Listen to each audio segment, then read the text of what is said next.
张牙舞爪，健身操，祝您健康，步步高，Roll up!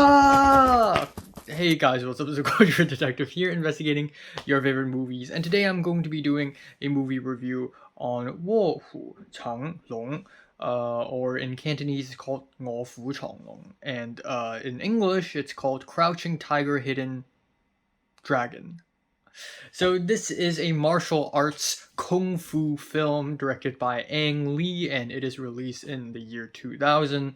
And it is a Hong Kong, Chinese, Taiwanese sort of triple mixture of a martial arts film, and it is also the only film that apparently America realizes that exists in the martial arts genre, even though martial arts films have been a thing since the 1960s and perhaps even long before that. But it took Ang Lee to be the one who break it out to the West and for the Oscars to acknowledge it, because Crouching Tiger, Hidden Dragon was a humongous success. It won several Oscars, and also I believe it was nominated for a Best Picture, which was freaking revolutionary in my opinion, because in the early 2000s and before that, the Oscars seldom acknowledge any Asian films. And of course, nowadays, year after year, and I believe in the last few years, the Oscars have acknowledged more and more Asian films, which is great.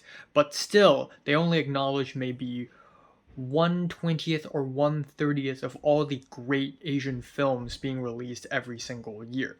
Anyways, this movie's released in the turn of the second millennia in the 2000s, which is an insane year for Asian cinema. Not only do we have Wong Kar-wai's amazing In the Mood for Love, Yi Yi by Edward Yang, one of my favorite films ever, Eureka and Ritual, both amazing Japanese films that are indie and personal and emotional, and the Chinese film Devils on the Doorstep is also released in the same year. Haven't seen that, but I want to.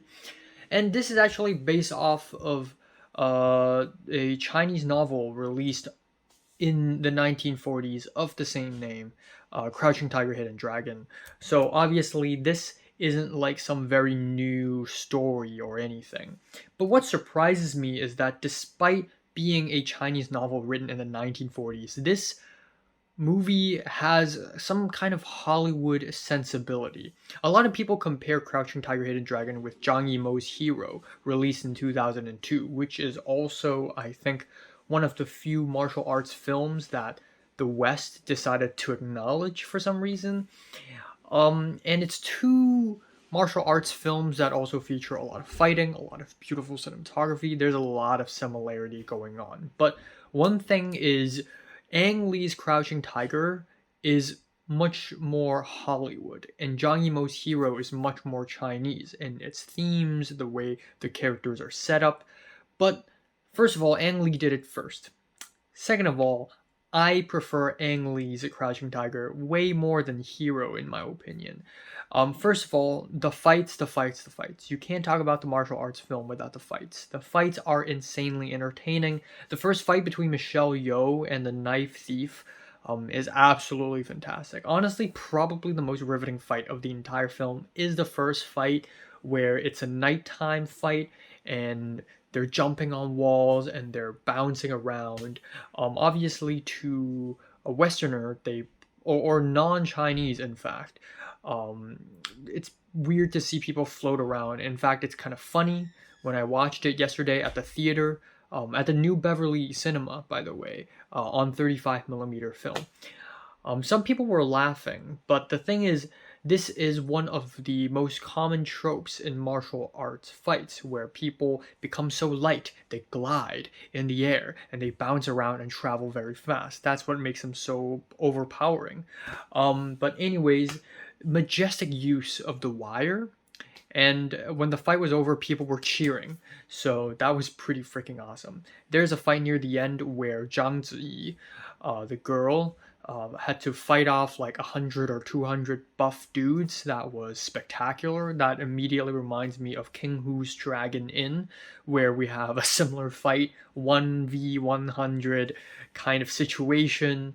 Um, and it's funny because I believe the novel of Crouching Tiger is written before Dragon Inn. So maybe King Hu was inspired by that, or maybe this scene was also inspired by King Hu in return.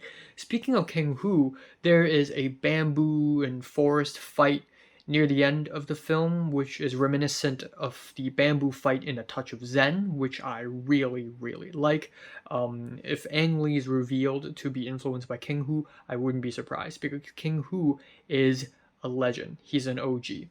The climax of the film is less of a fight but more of an emotional moment, and I'm really satisfied with it. It is definitely an interesting conclusion, and I really like endings that make you feel more than it is just one big fight, you know. There are also many elements in the story that just oozes Hollywood sensibility, like the idea of being rebellious and being true to oneself, rather than following customs, filial piety.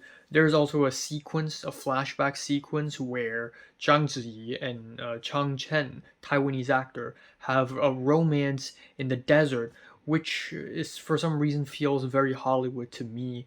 But that romance sequence isn't distracting at all. I actually think it's really entertaining and really fun to see a barbarian being in love with someone aristocratic.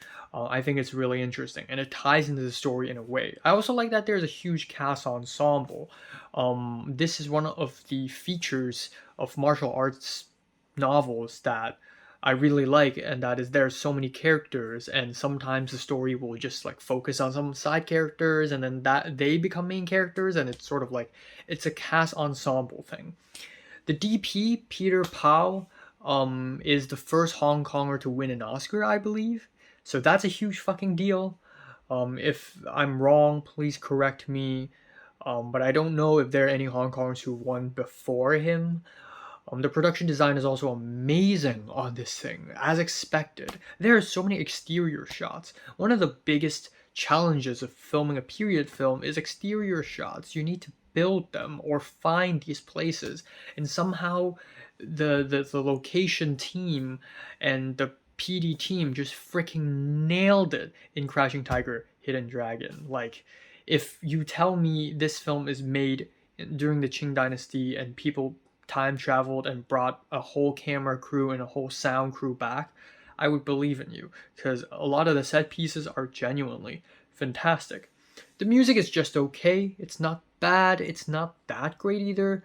I like that it doesn't go all orchestral with strings and everything, and it remains very Chinese throughout. And despite having Hollywood sensibility, it still feels very Chinese in that this film knows how to deal with martial arts.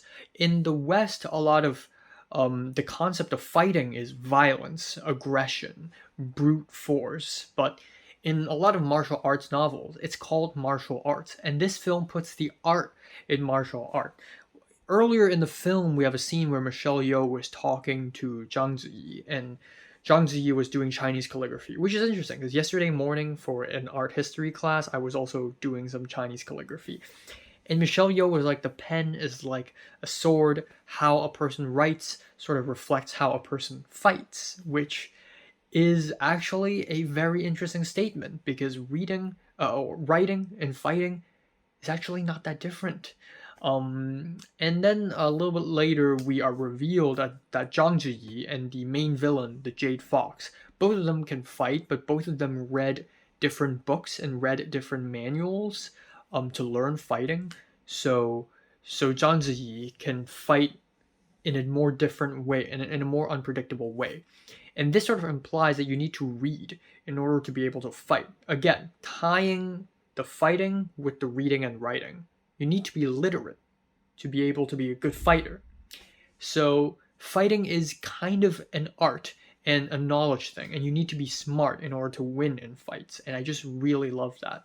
Chow Yun-fat is really good in this film as well. Didn't expect that. he is the gunslinging, heroic bloodshed icon that a lot of Hong Kongers know him for in the John Woo films. He's the gambling god and the god of gamblers, but he also became Confucius at some point, so that's kind of funny. But he's really good in this film, and overall, I think this is a fantastic movie, one of the best martial arts films I've ever seen. Only second to A Touch of Zen. I'm feeling a strong 9 on this thing. Yes. So have you seen Crouching Tiger? Comments below, let me know, subscribe if you want more, and thanks for watching.